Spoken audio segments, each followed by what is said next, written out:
ঈদে মিলাদুন্নবী পালন করা কি জায়েজ? 100% জায়েজ নয়। কেননা ঈদ মানে খুশির দিন, বারবার যেটা ফিরে আসে।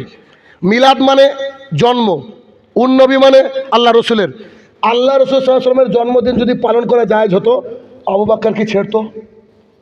ওমর, ওসমান, আলী রাদিয়াল্লাহু আনহু, এতজন সাহাবীরা কোনোদিন কি এটা পালন করেছে? জায়েজ নয়। আর এটা এখন হারাম হয়ে গেছে। কি কারণে? বলছে সকল ঈদের বড় ঈদ। আনাস রাদিয়াল্লাহু তাআলা আনহু বলেন, আমরা যখন মদিনায় আসলাম, রাসূল সাল্লাল্লাহু আলাইহি ওয়াসাল্লাম দেখলেন তারা দুটো দিন পালন করে। রাসূল সাল্লাল্লাহু আলাইহি ওয়াসাল্লাম আমাদেরকে বললেন, আজকের পর থেকে সমস্ত মুসলমানকে আল্লাহ তাআলা দুটো খুশির দিন দিয়েছে, একটা হচ্ছে ঈদুল ফিতর আর একটা হচ্ছে ঈদুল আজহা। এই দুটো বাদ দিয়ে কোনো মুসলমান দ্বিতীয় যদি কোনো কিছু পালন করে এরকম, এটা জায়েজ নয়, শরীয়তে কোনো জায়েজ নেই। এখন বলতে পারে এটা কি? এটা নিশ্চিত বিদাত। তো বিদাতের আবার দলিল হয় নাকি? জানাই তাই তো বিদাত, অতএব এটা পালন করা যাবে না।